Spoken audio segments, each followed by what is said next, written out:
Welcome to ANN TV. ముందుగా headlines చూద్దాం.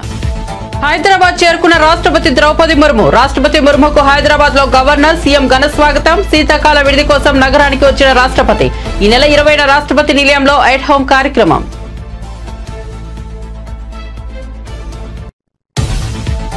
లోకేష్ ను కలిసిన శాంతి భర్త మోహన్. తన భార్యను లోబర్చుకుని విజయసాయి భూములు కొల్లగొట్టారన్న మోహన్. తన భార్యతో మగబిడ్డను కన్నారని ఆరోపణ.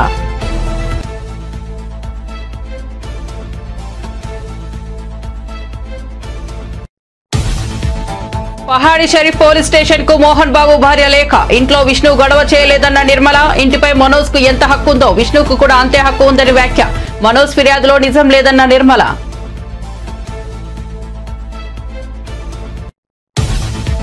పట్టాభిపురం పిఎస్ ఎదుట మాజీ మంత్రి అంబటి రాంబాబు ధర్నా. తాను చేసిన సోషల్ మీడియా ఫిర్యాదులపై చర్యలు తీసుకోవాలని డిమాండ్. వైసీపీ శ్రేణులతో కలిసి పిఎస్ ఎదుట బైఠాయించిన మాజీ మంత్రి.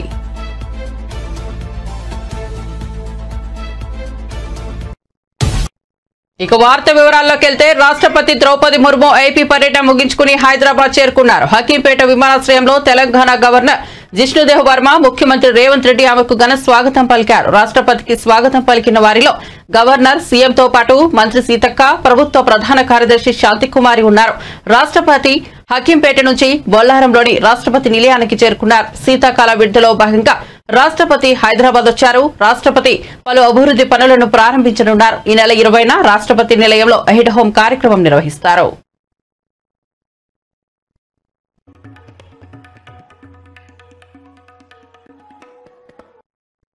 ఎన్నికల సమయంలో 6 గ్యారంటీలకు చట్టబద్దత కల్పిస్తామని ముఖ్యమంత్రి రేవంత్ రెడ్డి హామీ ఇచ్చి నేటికి ఏడాది పూర్తయిందని, ఇప్పటికీ హామీలను అమలు చేయకుండా ప్రజలను మోసం చేయనున్నారని బీజేపీ శాసనసభాపక్ష నేత మహేశ్వర్ రెడ్డి అన్నారు. 6 గ్యారంటీలను అమలు చేసేందుకు తగినంత బడ్జెట్ లేదని డిప్యూటీ సీఎం బట్టి విక్రమార్క అంటున్నారని విమర్శించారు. అసెంబ్లీ మీడియా పాయింట్ వద్ద మాట్లాడుతూ ఆయన ఈ వ్యాఖ్యలు చేశారు.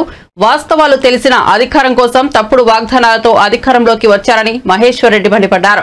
ప్రభుత్వం ఏర్పడి ఏడాదైనా 6 గ్యారంటీలను అమలు చేయని ముఖ్యమంత్రి, ఉప ముఖ్యమంత్రిపై చీటింగ్ కేసు నమోదు చేయాలని డిమాండ్ చేశారు. ఉప ముఖ్యమంత్రి గారు బట్టి విక్రమార్క గారు బడ్జెట్ ప్రవేశపెడుతూ 2,91,159,000 కోట్ల బడ్జెట్ని ప్రవేశపెట్టిన అధ్యక్ష. మరి ఫిజికల్ బడ్జెట్ ఒకసారి చూసినట్లయితే అధ్యక్ష, ఈసారి 12.5% మరి గ్రోత్ ఉన్నది. అది జిఎస్డిపి అధ్యక్ష. జిఎస్డిపి గ్రోత్ ప్రకారం 3%ని 3.5%గా కేంద్ర ప్రభుత్వం మనకు అవకాశం ఇచ్చి ఈరోజు మనకు అప్పు తీసుకునేటువంటి అవకాశము మరి 16.5 లక్షల కోట్లకు గాను ఈరోజు మనకు దాదాపుగా మరి 57,000.75 crores అప్పు తీసుకునేటువంటి 57,000 కోట్ల అప్పు తీసుకునేటువంటి అవకాశం ఈ రాష్ట్ర ప్రభుత్వానికి ఉన్నది అధ్యక్ష. కానీ రాష్ట్ర ప్రభుత్వం ఈరోజు 1,27,000 కోట్లు అప్పు చేసి మరి ఏ రకంగా ఎఫ్ఆర్బిఎం పరిధిని దాటి తీసుకుంటా ఉన్నది. గ్యారంటీస్తో పాటు కానీ నాన్ గ్యారంటీస్ కానీ లేకుంటే ఏ విధమైనటువంటి అప్పైనా కానీ ఈరోజు ముఖ్యంగా మీరు చూసినట్లయితే అధ్యక్ష, మరి మొన్ననే మనం పేపర్లో చూసాం అధ్యక్ష, ఈరోజు ఈ రాష్ట్ర ప్రభుత్వంకి దాదాపు ఎకరం రాయదుర్గంలో ఉన్నటువంటి భూమి, ఎకరం 50 కోట్ల రూపాయలు విలువ చేసే భూమి అధ్యక్ష, దాదాపు 400 ఎకరాల భూమి ప్రైవేట్ ఫైనాన్స్ సంస్థలకు తాకట్టు పెట్టుకోవాలని బహిరంగ మార్కెట్లో 20,000 కోట్ల విలువైనటువంటి భూముల్ని ఈరోజు తాకట్టు పెట్టి మర్చెంటైల్ బ్యాంక్ ఎంపిక చేసి దానికోసం టీజీఐఐసి వాళ్ళు ఒక ప్రత్యేకమైనటువంటి ఒక అడ్వర్టైజ్మెంట్ ఇచ్చి దానికి వాళ్ళను ఐడెంటిఫై చేసి మరి బ్యాంకర్స్ ఐడెంటిఫై చేసి వారికి 2-3% కమిషన్ ఇచ్చి మరి అప్పులు తీసుకునేటువంటి దుస్థితి రావడానికి బాధగా ఉంది అధ్యక్ష. మరి గ్యారంటీస్ ఉండి గ్యారంటీస్ లేకున్నా ఏ రకమైనటువంటి అప్పు తీసుకున్నా అది ఎఫ్ఆర్బిఎం పరిధిలోకి రావాల్సిందే అధ్యక్ష. ఈ రకంగా రాష్ట్రంలో విపరీతమైనటువంటి అప్పులు చేసేసి ఈ రాష్ట్రాన్ని ఇంకా దివాళా తీసేటువంటి పద్ధతిలో ఈ రాష్ట్ర ప్రభుత్వం నడుస్తుంది. మరి ఇన్ని అప్పులు చేసి కూడా పప్పుకూడు తినేటువంటి దుస్థితి రావడం మరి ఎందుకంటే అధ్యక్ష, ఇదే నిండు సభలో గౌరవ ముఖ్యమంత్రి గారు ఇదే రోజు అధ్యక్ష డిసెంబర్ 17 ఈ రోజుకి కరెక్ట్ సంవత్సరం అయింది అధ్యక్ష. వారు ఇదే సభలో వారు ఇచ్చినటువంటి 6 గ్యారెంటీలకు తొలి సంతకం పెట్టిన తర్వాత ఈ సభలో చట్టబద్ధత కల్పిస్తామని చెప్పారు అధ్యక్ష. కనీసం చట్టబద్ధత కల్పించి ఈ డబ్బుని చట్టబద్ధత ప్రకారం 6 గ్యారెంటీలు అమలు చేసినా కూడా రాష్ట్ర ప్రజానీకానికి లాభం జరుగుండేది అధ్యక్ష. ఏ రకమైనటువంటి మరి 6 గ్యారంటీల స్కీమ్స్ కానివ్వండి, లేకుంటే ప్రజలకు ఇచ్చినట్టు హామీలు కానివ్వండి, ఏవి కూడా ఇంప్లిమెంట్ చేయకుండా ఈ రకంగా లక్షల కోట్ల రూపాయలు అప్పు చేసేసి ఈరోజు ఈ రాష్ట్ర ప్రభుత్వం దివాలా దిశగా నడవడం చాలా బాధాకరంగా ఉంది అధ్యక్ష. థ్యాంక్ యూ అధ్యక్ష. ప్రముఖ సినీ నటుడు మోహన్ బాబు కుటుంబ వివాదం సంచలనం రేకెత్తించిన సంగతి తెలిసిందే. ఈ వివాదం నేపథ్యంలో మోహన్ బాబు భార్య నిర్మల తొలిసారి స్పందించారు. ఇంట్లో విష్ణు గొడవ చేసినట్లు జరుగుతున్న ప్రచారంపై ఆమె స్పష్టతనిచ్చారు. ఈ విషయంపై పహాడీ షరీఫ్ పోలీస్ స్టేషన్ కు ఆమె లేఖ రాశారు. డిసెంబర్ 14న నా పుట్టినరోజు సందర్భంగా విష్ణు జల్పల్లిలోని మా ఇంటికి కేకు తీసుకొచ్చి సెలబ్రేట్ చేశారని లేఖలో ఆమె పేర్కొన్నారు. ఆ రోజు విష్ణు గొడవ చేశాడంటూ పోలీసులకు మనోజ్ ఫిర్యాదు చేసినట్లు తనకు తెలిసిందని చెప్పారు. ఆ రోజు విష్ణు ఎలాంటి గొడవ చేయలేదని తెలిపారు. బర్త్డే సెలబ్రేషన్ తప్ప గొడవ జరగలేదని పేర్కొన్నారు. ఇంటికి వచ్చి తన గదిలో ఉన్న వస్తువులను తీసుకుని కాసేపు తనతో మాట్లాడి వెళ్లాడని చెప్పారు. తమ ఇంటిపై మనోజ్ కు ఎంత హక్కుందో విష్ణుకు కూడా అంతే హక్కు ఉందని తెలిపారు. మనోజ్ ఫిర్యాదులో నిజం లేదని చెప్పారు. తాము ఇక్కడ పని చేయలేమని చెప్పి ఇంట్లో పనిచేస్తున్న వాళ్లు మానేశారని, ఇందులో కూడా విష్ణు ప్రమేయం లేదని తెలిపారు. లోక్సభలో ప్రవేశపెట్టిన జమిలి ఎన్నికల బిల్లుకు తెలుగుదేశం పార్టీ మద్దతు పలికింది. దేశవ్యాప్తంగా నిర్వహించే ఎన్నికల విధానం సరళీకృతమవుతోందని టీడీపీ పేర్కొంది. కేంద్ర కమ్యూనికేషన్స్ మంత్రి పెమ్మసాని చంద్రశేఖర్ మాట్లాడుతూ జమిలి ఎన్నికల నిర్వహణ ద్వారా ఖర్చు తగ్గుతుందన్నారు. ఓటర్ల సంఖ్య కూడా పెరుగుతుందన్నారు. దేశవ్యాప్తంగా ఎన్నికల నిర్వహణ ద్వారా సుమారు 1,00,000 కోట్లు ఖర్చవుతుందని, అయితే జమిలి నిర్వహణతో ఆ ఖర్చు తగ్గే ఛాన్స్ ఉందన్నారు. ఏక్నాథ్ షిండే వర్గానికి చెందిన శివసేన పార్టీ కూడా బిల్లుకు మద్దతు ఇచ్చింది. such as Vikasit Bharat 2047 and aims to align them with Vikasit Andhra 2047, reflecting the true spirit of cooperative federalism and a shared vision for progress and development. Sir, there are several advantages of one nation, one election bill, but I would like to quote 4. Number one, reduced expenditure and logistical efficiency, sir. Although the official figures for the 2019 Lok Sabha elections vary, news reports estimate the Election Commission of India has spent more than 6,000 crores, sir.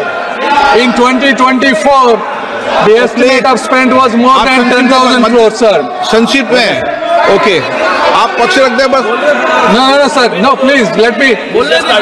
Yes, sir. Let me give me 2 minutes. Come on. No. The Law Commission 2018 draft report and 27 Niti Aayog report estimates if both the elections are done simultaneously, the cost would reduce at least up to 40%, sir.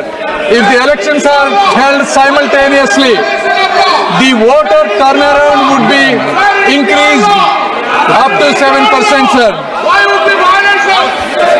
Sir, if the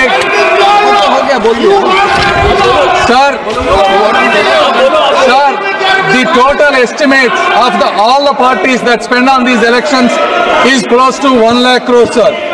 Therefore, if the elections are done simultaneously, please. If the elections are done simultaneously, it will reduce the expenditure for both Election Commission of India as well as for the regional parties, sir. And the second is continuity in governance, sir. Sir, over the last 6 months alone, there were 3 elections held for the state, sir. So how can the machinery continue to operate if the elections are done continuous fashion, sir?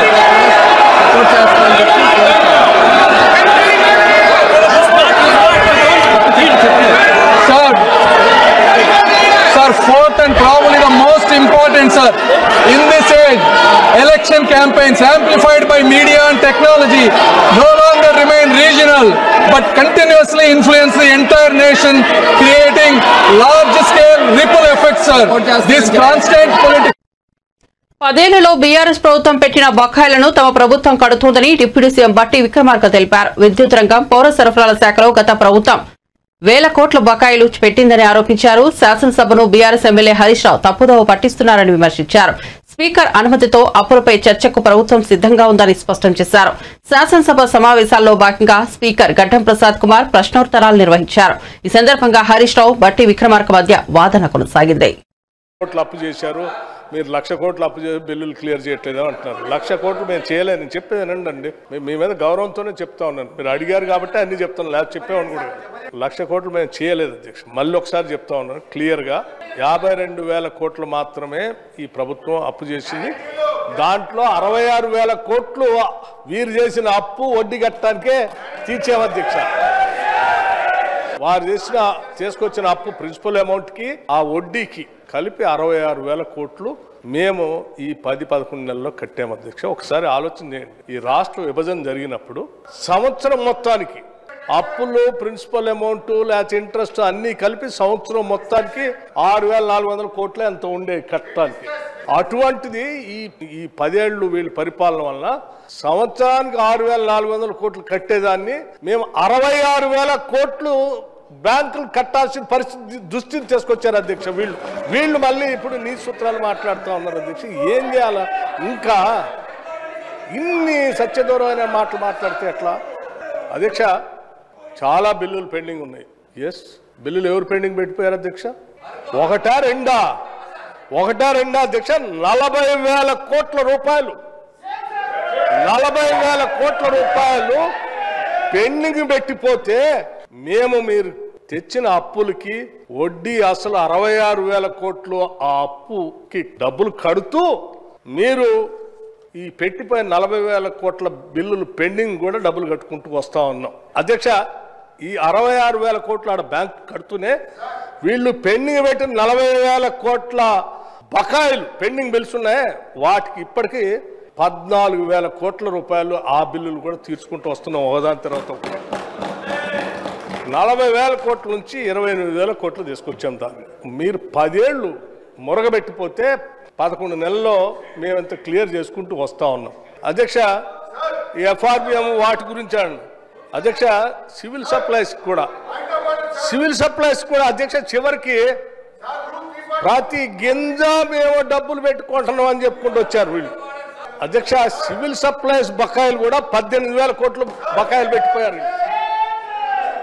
పాపం మా మంత్రి గారు ఉత్తమ్ కుమార్ రెడ్డి గారు వచ్చిన దగ్గర నుంచి ఆ civil supplies లో బకాయిలు ఎట్లా తీర్చాలా, అక్కడ వీళ్ళు కనీసం బ్యాంక్ గ్యారంటీ కూడా లేకుండా తీసుకోకుండా కొన్ని వేల కోట్ల రూపాయల ప్రజలకు సంబంధించిన ప్యాడీని ఆడ ఆ మిల్లర్ల దగ్గర పెట్టిపోతే ఆడబడితే ఆడ పెట్టిపోయారు అధ్యక్ష. దాన్ని క్లియర్ చేయలేదు, అమ్మలేదు, లేకపోతే ఎఫ్సీఐకి లేదు, లేకపోతే ఆ డబ్బులు మళ్ళీ సివిల్ సప్లైస్ ద్వారా రియలైజ్ చేసి పాపం మా ఉత్తమ్ కుమార్ రెడ్డి గారు వచ్చిన దగ్గర నుంచి రోజువారీ దాని మీద కంటిన్యూస్గా రివ్యూ చేసుకుంటూ ఇప్పటికీ దాంట్లో రియలైజేషన్ ఆ బకాయిలు అక్కడి నుంచి ఇక్కడ నుంచి రావాల్సిన 11,000 తీసుకొచ్చారు.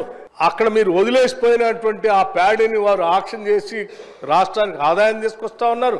ఆ సివిల్ సప్లైస్ కూడా గాలికి వదిలేసిపోతే మీరు వారిని దాన్ని ప్రక్షాళన చేసి స్ట్రీమ్లైన్ చేసి ఇవాళ ఈ రాష్ట్రంలో పండిన ప్రతి గింజని కొనటమే కాదు అధ్యక్ష, కొన్నదానికి 3 రోజుల్లోనే డబ్బులు ఇస్తా ఉన్నారు వారు. ఎవరైనా ఇచ్చారా మీరు మీ జీవితంలో 10 ఏళ్లలో అధ్యక్ష? వాళ్ళు చెప్పిన లెక్కలు అదే కార్పొరేషన్స్ గురించి కూడా చెప్పారు వాళ్ళు. అందుకే అన్న అదే కార్పొరేషన్ ఎప్పుడైనా వాళ్ళ జీవితంలో 3 రోజుల్లో డబ్బులు ఇచ్చారు అధ్యక్ష? అరే పాపం వాళ్ళు కళ్ళాల్లో కొనుగోలు చేసి మిల్లు పోతే డబ్బులు రాక నెలల తరబడి తిరిగేటువంటి రోజులు మేము చూసాం. ఇవాళ కొనుగోలు చేయటం ఒకటే కాదు అధ్యక్ష, వాళ్ళ డబ్బులు ఇయటమే కాదు, చివరికి సన్నాలకి క్వింటాకి 500 రూపాయలు ఇస్తా ఉన్నారు. ఆ 500 కూడా 3 రోజుల్లో ఇస్తా ఉన్నారు అధ్యక్ష. ఇంకోటి పాయింట్ ఆఫ్ ఆర్డర్ ఎందుకు? మూసీ అభివృద్ధి పేరిట పరివాహక ప్రాంతంలో కూలకుట్టిన ఇళ్లకు ఈవీఎంలు ఉంటే ప్రభుత్వం చెల్లిస్తుందా అని టీఆర్ఎస్ ఎమ్మెల్సీ కవిత సూటిగా ప్రశ్నించారు. మూసీ అభివృద్ధి కోసం Musi river development corporation limited ద్వారా డీపీఆర్ చేస్తున్నామని మంత్రి శ్రీధర్ బాబు శాసనమండలిలో ప్రస్తావించగా ఎమ్మెల్సీ కవిత పలు అంశాలపై ప్రశ్నలు సంధించారు. సంబంధించి ప్రభుత్వం ఇచ్చినటువంటి ఆన్సర్లో నేను పాయింట్అవుట్ చేస్తా ఉన్నాను సార్. ఫస్ట్ పాయింట్లో చాలా క్లారిటీగా the estimated cost to be incurred for the project will be ascertained upon the finalization of the detailed project report అని చెప్పారు సార్ వారు. అయితే దీనికి ఆపోజిట్గా నిర్దిష్టమైనటువంటి సమాచారం మా దగ్గర ఉంది సార్. వరల్డ్ బ్యాంక్లో ఈ ప్రభుత్వం 4,100 కోట్లు మాకు కావాలి మూసీ సుందరీకరణ ప్రాజెక్ట్ కోసం అని చెప్పి వరల్డ్ బ్యాంక్కి సబ్మిట్ చేసింది సార్. ఈ గవర్నమెంట్ సబ్మిట్ చేసిన మాట వాస్తవమా కాదా? చేసుంటే అది ఏ తేదీన చేశారో ఇంపార్టెంట్ సార్. ఎందుకంటే ఇవాళ 16వ తారీఖు ఇవాళ 17 డిసెంబర్ సార్. 17 డిసెంబర్లో హౌస్లో మనకిచ్చిన సమాధానం డిపిఆర్ ప్రిపేర్ కాలేదని సార్. మరి వీళ్ళు వరల్డ్ బ్యాంక్లో డిపిఆర్ ప్రిపేర్ కాకుండా 4100 కోట్ల లోన్ కావాలని ఎప్పుడు అడిగారు? ఆ డేట్స్ ఏంటి దయచేసి ప్రభుత్వం క్రిస్టల్ క్లియర్గా ప్రజలకు చెప్పాల్సినటువంటి అవసరం ఉంది సార్. అట్లానే MRDCL అనేటటువంటి కన్సార్టియంని ఆన్బోర్డ్ చేసుకున్నాము, ఇంకా కూడా మేము డిపిఆర్ ప్రిపరేషన్ చేస్తూ ఉన్నామని చెప్తా ఉన్నారు సార్. నిన్నగాక మొన్న మనం గౌరవ ముఖ్యమంత్రి గారిని చూసినాం సార్. వారు ఢిల్లీకి వెళ్ళి అక్కడ కేంద్ర మంత్రి కిషన్ రెడ్డి గారిని కలిసి 14,000 కోట్ల రూపాయలు మాకు మూసీ అభివృద్ధికి కావాలని చెప్పి అడగడం జరిగింది సార్. మరి అది ఏ ప్రాతిపదికన అడిగినారు? మీకు డిపిఆర్ లేకపోతే మూసీ దగ్గర మీరు 14,000 కోట్లు ఏం ప్రాజెక్టుల కోసం అడిగినరు, ఎందుకోసం అడిగినరు? మరి ఒకవేళ అవి రెండు వాస్తవం అయితే సీఎం గారు 14,000 కోట్లు అడగడం, అట్లానే వరల్డ్ బ్యాంకుకి మీరు అడగడం వాస్తవం అయితే మరి ఇక్కడ మమ్మల్ని తప్పుదోవ పట్టిస్తున్నారా? సభ సాక్షిగా మీరు తప్పుడు సమాచారం ప్రజలకు సభ్యులకు ఇస్తున్నారా? ఇట్లా ఇచ్చినట్టయితే అధ్యక్ష మేము మా పార్టీలో కూడా డిస్కషన్ చేసుకుంటాం అధ్యక్ష. ప్రివిలేజ్ మోషన్ కూడా అవసరమైతే ఆలోచన చేసి మూవ్ చేస్తాం అధ్యక్ష. మూసీ నదికి సంబంధించి ప్రభుత్వం ఇచ్చినటువంటి ఆన్సర్లో నేను పాయింట్అవుట్ చేస్తా ఉన్నాను సార్. ఫస్ట్ పాయింట్లో చాలా క్లారిటీగా the estimated cost to be incurred for the project will be ascertained upon the finalisation of the detailed. YCP Rajya Sabha సభ్యుడు విజయసాయిరెడ్డి తన వారిని లోబర్చుకుని విశాఖపట్నంలో 1,500 కోట్ల విలువైన భూములు కొల్లగొట్టారని, ఆయన అక్రమాలు అసాంఘిక కార్యకలాపాలపై పోరాడుతున్నందుకు తనను ఇటీవల హైదరాబాద్ నుంచి కోల్కతాకు బదిలీ చేయించారని సస్పెన్షన్ కు గురైన దేవాదాయ శాఖ అసిస్టెంట్ కమిషనర్ కలింగి శాంతి భర్త మదన్ మోహన్ ఆవేదన వ్యక్తం చేశారు. ఉండవల్లి నివాసంలో ప్రజా దర్బార్కు విచ్చేసిన మదన్ మోహన్ మంత్రి లోకేష్ ను కలిసి తన గోడును వెళ్లబోసుకున్నారు. అక్రమ నిర్మాణాల కూల్చివేతలపై హైడ్రా కమిషనర్ రంగనాథ్ కీలక వ్యాఖ్యలు చేశారు. జూలై తర్వాత చేపట్టిన అక్రమ నిర్మాణాలను కూల్చివేస్తామని స్పష్టం చేశారు. హైడ్రా ఏర్పడక ముందు ఉన్న నిర్మాణాలను అనుమతులు లేకపోయినా వాటి జోలికి వెళ్లబోమన్నారు. పేదల జోలికి హైడ్రా రాదని తేల్చి చెప్పారు. గతంలో పర్మిషన్ తీసుకుని ఇప్పుడు నిర్మిస్తున్న నిర్మాణాల వైపు వెళ్లమన్నారు. ఎలాంటి అనుమతులు లేకుండా నిర్మిస్తున్న వాటికి మాత్రం కూల్చివేతలు తప్పదన్నారు. చెరువులో మనం చూస్తున్నాం చాలా ఈ FTL జోన్ లో పెద్ద ఎత్తున డంపింగ్, అంటే ఈ కన్స్ట్రక్షన్ మెటీరియల్ ఏదైతే ఉందో ఆ కన్స్ట్రక్షన్ మెటీరియల్ తీసుకొచ్చి ఇక్కడ డంప్ చేస్తూ చెరువును పూడవటం అనేది, అదేంటంటే దానికి ఒక సాకుగా పట్టా ల్యాండ్స్ ఉన్నాయి, మా ప్రైవేట్ పట్టా ల్యాండ్స్ అనేటటువంటిది ఒకటి సాకుగా తీసుకొని చేస్తూ ఉన్నారు. సో దీనికి ఇక్కడ చూసినప్పుడు ఇక్కడ చాలా బిల్డింగ్స్, అంటే చాలా పేదవాళ్ళు మధ్యతరగతి వాళ్ళు చాలా మంది గతంలో కట్టుకున్నటువంటి ఇల్లులు ఉన్నాయి. అవి పర్మిషన్స్ ఉన్నా పర్మిషన్స్ లేకున్నా కానీ వాటి జోలికి హైడ్రా వెళ్ళదు. బట్ ఇక మీద అంటే హైడ్రా ఫామ్ అయింది జూలై 2024. ఆ తర్వాత ఏమన్నా స్ట్రక్చర్స్ వస్తే గనక, అది పర్మిషన్స్ లేకుండా ఉంటే గనక డెఫినెట్ గా వాటి మీద ఖచ్చితంగా హైడ్రా యాక్ట్ చేస్తుంది. పర్మిషన్స్ గతంలో తీసుకున్నటువంటి పర్మిషన్స్ ఏమైనా ఉండి దానికి అనుగుణంగా కడుతుంటే కనుక దాని విషయంలో కూడా హైడ్రా డెఫినెట్ గా గతంలో పర్మిషన్స్ ఆనర్ చేయాలనేటువంటి ఏదైతే ప్రభుత్వం తీసుకున్న నిర్ణయం ఉందో దానికి అనుగుణంగా యాక్ట్ చేస్తాం. బట్ జూలై తర్వాత వచ్చే పర్మిషన్స్ ఏదైనా కానీ కూడా దాన్ని పరిగణలో తీసుకోకూడదని కూడా ప్రభుత్వం నిర్ణయం చెప్పడంతో దాన్ని బట్టి ఎవరైనా తర్వాత పర్మిషన్స్ కూడా ఉంటే కనుక వాటిని డెఫినెట్ గా ఆనర్ చేయకుండా వాటిని ఖచ్చితంగా డిమాలిష్ చేసేది కూడా ఉంటుంది. సో ఈ అంటే ప్రభుత్వ పాలసీకి అనుగుణంగా క్లారిటీ అందరికి కూడా ప్రజలు కూడా మేము చెప్పాము. ఇక్కడ ఎవరు కూడా వచ్చి ఇక్కడ మా బిల్డింగ్స్ అన్నింటినీ కూలగొడతారు లేదా మా ఇల్లు కూలగొడతారు అనేటువంటి ప్రచారాన్ని కూడా నమ్మొద్దని చెప్పేసి గతంలో కట్టుకునే జూలై కన్నా ముందు కట్టుకున్నటువంటి వాటిని ఎక్కడ ఎటువంటి పరిస్థితుల్లో కూడా వాటిని మేము డిస్టర్బ్ చేయం. ఆ తర్వాత కట్టింది మనకు క్లియర్ గా గూగుల్ దీంట్లో ఇమేజెస్ లో ఏర్పడుతుంది, మనకు తెలుస్తుంది ఏ బిల్డింగ్ ఎప్పుడు వచ్చింది అనేది కూడా క్లియర్ గా డేట్ తో సహా వస్తుంది. సో ఎవరైనా కానీ రాత్రిపూట కట్టుకుని ఎవరు చూడట్లేదు అనుకున్నా కానీ కూడా మనకు అన్ని కూడా మొత్తం బ్లాక్ అండ్ వైట్ లో గూగుల్ ఎర్త్ లో మొత్తం తెలిసిపోతుంది. సో దయచేసి అందరికి కూడా మేము ఇక్కడ విజ్ఞప్తి చేసాం. ఇక్కడ స్థానికులు కూడా ఇక్కడ ఉన్న బస్తీవాసులు కూడా వాళ్ళే చెప్పారు మేము దీన్ని ప్రొటెక్ట్ చేస్తాం, ఇంకెవరు కూడా దీనికి ఫర్దర్ ఆక్రమణ కాకుండా మేమే ముందుండి ప్రొటెక్ట్ చేస్తామని కూడా చెప్పారు. డెఫినెట్ గా వాళ్ళ మాటని గౌరవించి వాళ్ళు ఇచ్చినటువంటి అష్యూరెన్స్ బట్టి ఇక్కడ చెరువును ప్రొటెక్ట్ చేసేదానికి అండ్ దాంతోపాటు ఇక్కడ HMD వారు కూడా ఈ లేక్ డెవలప్ చేస్తున్నారు. ఈ లేక్ చుట్టూ ఒక బండ్ మొత్తం తయారు చేసి మంగళగిరి ఎయిమ్స్ కు మరో 10 ఎకరాలను భూమిని ప్రభుత్వం కేటాయించింది. ఎయిమ్స్ డైరెక్టర్ మరో 10 ఎకరాలు కావాలని అడగడంతో అందుకు సీఎం చంద్రబాబు నాయుడు అంగీకరించారు. ఆంధ్రప్రదేశ్ ప్రభుత్వం తరపున వెంటనే ఆ భూమిని ఇస్తున్నట్లు ఆయన ప్రకటించారు. గత పాలనలో నీటి కోసం మంగళగిరి ఎయిమ్స్ నిర్వాహకులు ఇబ్బంది పడ్డారని, ఇప్పుడు కూటమి ప్రభుత్వంలో ఎవరికి ఎలాంటి ఇబ్బందులు ఉండవన్నారు. మంగళగిరి ఎయిమ్స్ కు పూర్తి సహకారం అందిస్తామని హామీ ఇచ్చారు. మంగళగిరి ఎయిమ్స్ దేశంలోనే నెంబర్ 1 అవటానికి ఎలాంటి సహకారమైనా కూటమి ప్రభుత్వం ఇస్తుందని నారా చంద్రబాబు నాయుడు పేర్కొన్నారు. మంగళగిరి ఎయిమ్స్ కు 2014లో చాలా సుందరమైన ప్రదేశంలో భూమి ఇచ్చామని చెప్పారు. అమరావతికి మంగళగిరి ఎయిమ్స్ ఒక సిగలా ఉంటుందన్నారు. ఈ దేశంలోనే మంగళగిరి ఎయిమ్స్ నంబర్ 1 అవుతుందని ఆశిస్తున్నామని ముఖ్యమంత్రి నారా చంద్రబాబు నాయుడు తెలిపారు. Now told very clearly he needs 10 acres of land for further development. I cannot say no. Your director just now told very clearly he needs 10 acres of land for further development. I cannot say no. Immediately we will give that land wherever he select. As on today, 183.11 acres we have given. Not the quantum of land, but the quality of land. If you can see the quality nowhere. Even I am jealous now to study here, if possible. That is how it is there. Recently we had some problems of water, all these things. In future you won't have any problem. Either water or approach roads or power supply or storm water and also anything for that matter. This is our top priority. We will do everything for building this institute, one of the most beautiful institute here. And also this 10 acres, your management is trying to develop in Kolanakonda research block, School of Public Health, IIT Customs and Indirect Taxes and Narcotics in Hindupur. These are all 12 universities Government of India has sanctioned. All these institutions are going to become institutions of excellence in course of time. I asked your director, 9 years institute, what is our rank? All India level, among all India medical sciences. He said 8. Why can't we achieve number 1? This is where I am requesting you, always aim high, you will reach it. I am confident. Anyway, I am going to come every year your convocation. As a side by, I am going to watch every year which place we are achieving. Today is the 8th place. Along with the students' merit, we have to improve the institution merit also. Then we will have a pride. That is where best place in India, best rank in India, All India Institute, which is the best rank, that is Mangalagiri, All India Institute of Medical Science. Along with you, I am telling you, I am assuring you, Amaravati we are building in a big way. Now we are spending nearly 50,000 crores within 3 years' time to make Amaravati one of the most beautiful city with a world-class infrastructure, ultimately green energy.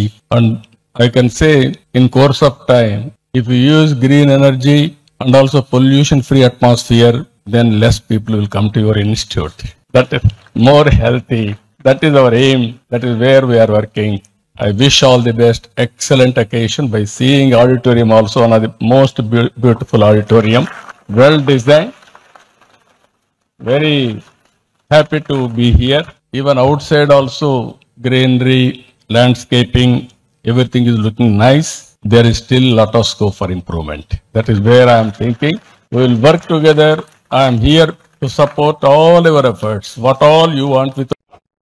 నగరంలో ఇటీవల విద్యార్థుల బలవన్ మరణాల పట్ల సర్వత్రా ఆందోళన వ్యక్తమవుతోంది. పలు కారణాలతో సూసైడ్ చేసుకుంటున్న వారి సంఖ్య పెరుగుతోంది. మంగళవారం హయత్ నగర్ లో నారాయణ స్కూల్ విద్యార్థి ఆత్మహత్యకు పాల్పడ్డాడు. 7వ తరగతి విద్యార్థి లోహిత్ ఉరేసుకుని ఆత్మహత్య చేసుకున్నాడు. హయత్ నగర్ నారాయణ స్కూల్లో హాస్టల్ ఘటన జరిగింది. విద్యార్థి మృతిపై నారాయణ యాజమాన్యం పొంతనలేని సమాధానాలు చెబుతోంది. ఫిజిక్స్ టీచర్ వేధింపుల వల్లే తమ కుమారుడు ఉరి వేసుకున్నాడని, ఫిజిక్స్ టీచర్ క్లాస్ లీడర్ తో మా కుమారుడిని కొట్టించాడంటూ తల్లిదండ్రులు ఆరోపిస్తున్నారు. హాస్టల్ ఎదుట భారీగా పోలీసులు మోహరించారు. నేను ఇక్కడికి వచ్చి శవాలను చేసి ఇంటికి పంపిస్తున్నారు. నాలాంటి కొడుకులు ఎంతో మంది ఇక్కడ బలైపోయిన వాళ్ళు ఉన్నారు. ఇలాంటిది నెక్స్ట్ జరగకుండా ఉండాలని, యాజమాన్యం పైన కఠిన చర్యలు తీసుకోవాలని, మా బాబు చావుకు కారణము ఏమో చెప్పమంటే ఇప్పటివరకు చెప్పట్లేదు. ఆ చావు కారణం ఏం జరిగింది అదేదో వచ్చి యజమాన్యం వచ్చి ముందుకై మాకు విషయం చెప్తేనే బాగుంటది.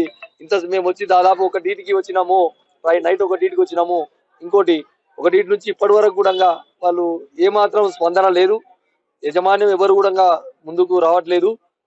లోపల తప్పు చేసిన వాళ్ళలాగా లోపల దావుకున్నారు. జరిగిన తర్వాత 8, 8:30, 9కి జరిగిందో ఎప్పుడు జరిగిందో తెలియదు. అది బాబు లోపలికి పోయి రూమ్ లోకి పోయిన తర్వాత కూడా ఎవరు కూడా చూడకుండా నిర్లక్ష్యం చేసి బాబు చావుకు 100% కారణమైందని మేము చెప్తున్నాం. నాతోటి 7:30కి మాట్లాడాడు. డిన్నర్ అయిందని అంటే అయింది అని చెప్పాడు అంతే. ప్రాబ్లం అంటే ఏం లేదు అసలు. అంతకు ముందు కొంచెం ఉండబుద్ధి కావట్లేదు నాన్న అన్నాడు. మొన్న సండే రోజు నేను ఆల్రెడీ వచ్చి చూసి వెళ్ళిపోయినాను. సండే రోజు వచ్చాను. అంతకు ముందు ఒకసారి కన్సల్టింగ్ చేసి ఈ బ్రాంచ్ బాగాలేదు అని చెప్పి అన్నాడు బాబు. ఈ బ్రాంచ్ బాగాలేదు, వేరే బ్రాంచ్ కంటే పిల్లి పుల్లారెడ్డి చేంజ్ చేసుకున్నాం అని చెప్పేసి మేము అక్కడికి రెఫర్ చేయండి, లెటర్ రాయండి, ఏదో మాకు ఫీజు సడలింపు చెప్పండి, ఏదో ఒకటి చెప్పండి మాట్లాడదాం అంటేను ఎవరు కూడా ప్రిన్సిపాల్ కానీ ఏవో కానీ డిఈ కానీ ఎవరు కూడా మాకు సమాధానం చెప్పక పొద్దుగాల 9 నుంచి వచ్చి సాయంత్రం 6 దాకా ఎదురు చూసి పోయిన కాలాలే ఉన్నాయి తప్ప ఇప్పటి వరకు ఏ రోజు కూడా మా అబ్బాయిని వేసినప్పటి నుంచి ఇప్పటి వరకు కూడా ఈ యజమాన్యం ప్రిన్సిపాల్ కానీ ఏవో కానీ ఎవరు కూడా సరి అయిన సమాధానం చెప్పక అంత తిక్కగా ఏమంత మనం ఏదో పైసలు ఎక్కువ వీళ్ళతో చదివిస్తున్నట్టు కనిపిస్తుంది. ఇంటిమేషన్ అసలు లేదు. సిఐ గారు చెప్తేను మాకు తెలిసింది. మా బాబు ఏం జరిగిందో తెలియదు, ఊరేసుకున్నారని అంటున్నారు. ఆ విషయం మాకు చూపించాలి కదా, చూపించకుండా ఇప్పటికి బాడీని చూపించలేదు, యజమాన్యం రావట్లేదు, మా బాబు ఏడ ఉన్నాడో మాకు తెలియట్లేదు. డిపార్ట్మెంట్ తో అందరి డిపార్ట్మెంట్ తీసుకొచ్చి ఇక్కడ పెట్టేసి పోలీస్ డిపార్ట్మెంట్లతోటి బెదిరించి భయభ్రాంతులకు గురి చేస్తూ ఈ విధంగా చేస్తున్నందుకు ఇవన్నీ ఈ అరాచకాలు బంద్ చేసి పిల్లల చదువుల కోసం కొంచెము మానవతా ధ్యేయంతో పనిచేయాలని నారాయణ స్కూల్ యజమానానికి ఫిజిక్స్ ఉపాధ్యాయుడు కొంచెం ఇబ్బందిగా పెట్టిండు. మేము కూడా వచ్చి మాట్లాడినాము. ఎప్పుడు వచ్చినా కూడా బాబును కొంచెం బాగా టీచ్ చేసేది. ఇంకోటి లీడర్లను పెట్టి కార్పొరేట్ కాలేజీలో స్కూల్లో ఎందుకు లీడర్లు దేనికోసము, వీళ్ళకి మేము లక్షల ఫీజులు దేనికోసం కడుతున్నాం. లీడర్ పెట్టాలంటే మేము ఇంటికాడ పెట్టుకోలేమా, చెప్పుకోలేమా? ఇక్కడ బాగుంటది, ఉపాధ్యాయులు మంచిగా ఉంటారు, మంచిగా బోధిస్తారని చెప్పి మేము అనుకుంటే వీళ్ళు లీడర్లు పెట్టి హరాస్మెంట్ చేసి పిల్లలను. ప్రముఖ నటుడు మంచు మనోజ్ నంద్యాల జిల్లా ఆళ్లగడ్డలో అడుగుపెట్టారు. భార్య భూమా మోనికారెడ్డి కుమార్తె దేవసేనతో కలిసి సుదీర్ఘ విరామం తర్వాత అత్తగారింటికి వచ్చారు. మాజీ మంత్రి భూమా శోభ నాగిరెడ్డి జయంతిని పురస్కరించుకుని ఆమె సమాధికి నివాళులర్పించారు. ఆళ్లగడ్డ సమీపంలోని ప్రఖ్యాత అహోబిలం లక్ష్మీనరసింహస్వామి వారి ఆలయాన్ని సందర్శించారు. మంచు మనోజ్, భూమా మోనికారెడ్డి పిల్లలతో కలిసి ఆలయానికి వెళ్లారు. దిగువ అహోబిలంలో లక్ష్మీనరసింహుడికి ప్రత్యేక పూజలు చేశారు. ఈ సందర్భంగా ఆలయ అర్చకులు వారికి సంప్రదాయబద్ధంగా స్వాగతం పలికారు. ఆ సమయంలో వారి వెంట భూమా విఖ్యాతిరెడ్డి ఉన్నారు.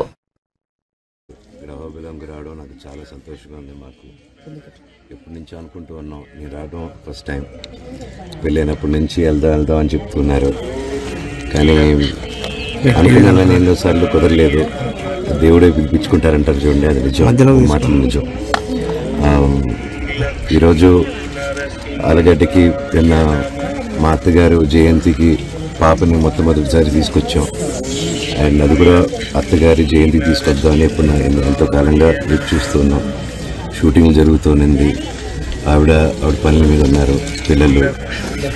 సో ఫైనల్గా నేను బ్రేక్ తీసుకొని ఆ ప్రొడక్షన్ కూడా నాకు ఆఫ్ ఇవ్వడం థ్యాంక్ యూ. అండ్ ఈరోజు ఇక్కడ రావడం చాలా మనశ్శాంతిగా ఉంది. ఎంతో మనసు భారంతో వచ్చాను, ఇక్కడికి వచ్చాము. అండ్ ఊరికి రాగానే మా బంధువుల్ని, మా ఇంట్లో వాళ్ళని ఇక్కడ అందరిని చూడగానే చాలా ఆనందంగా ఉంది. వాళ్ళ ప్రేమ, ఆప్యాయత. అండ్ అలాగే ఒకరోజు ఉండి గుళ్ళన్నీ తిరిగి వెళ్దాం, ఇక్కడ గుళ్ళానికి వచ్చి వెళ్దాం అని నేను రాత్రి రావడం జరిగింది. వచ్చి తిరిగి వెళ్ళాము, కొంచెం చీకటి పడింది వచ్చేసరికి. లేదు తెల్లారుజాను మళ్ళీ వద్దామని ఈరోజు మేము పొద్దున్నే బయలుదేరాల్సింది ఉండి మళ్ళీ గుడి దగ్గరికి వచ్చి ఇక్కడ టైం స్పెండ్ చేసి కొంచెం దేవుడి దర్శనం ఇక్కడ కొంచెం టైం స్పెండ్ చేస్తేనే మనసు చాలా ఆనందంగా ఉంది. ప్రతి ఒక్కరూ ఎవరికి మనసు కష్టంగా ఉన్నా, ఇల్లు భారంగా ఉన్నా ఇక్కడికి రండి. చాలా విశేషమైన గుడి, ఇక్కడ వచ్చి ప్రార్థించుకుని అంత మంచి జరుగుతుంది. ఆ నరసింహస్వామి ఎప్పుడూ తోడుగా ఉండాలని, మాకు మా కుటుంబానికి, మీకు మీ కుటుంబానికి తోడు ఉండాలని కోరుకుంటున్నాను. Thank you sir. మీ సినిమాల గురించి చెప్పండి సార్.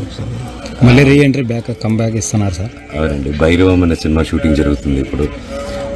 నేను బులెటిన్ ముగించే ముందు హెడ్లైన్స్ మరోసారి చూద్దాం.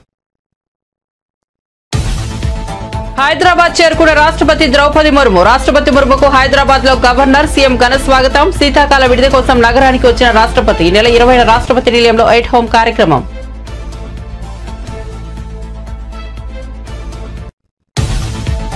లోకేష్ ను కలిసిన శాంతి భర్త మోహన్. తన భార్యను లోబర్చుకుని విజయసాయి భూములు కొల్లగొట్టారన్న మోహన్. తన భార్యతో మగబిడ్డను కన్నారని ఆరోపణ.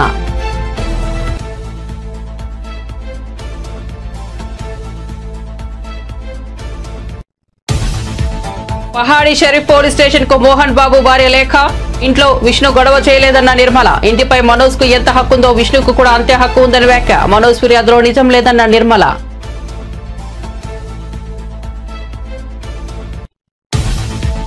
పట్టాభిపురం పిఎస్ ఎదుట మాజీ మంత్రి అంబటి రాంబాబు ధర్నా. తాను చేసిన సోషల్ మీడియా ఫిర్యాదులపై చర్యలు తీసుకోవాలని డిమాండ్. వైసీపీ శ్రేణులతో కలిసి పిఎస్ ఎదుట బైఠాయించిన మాజీ మంత్రి.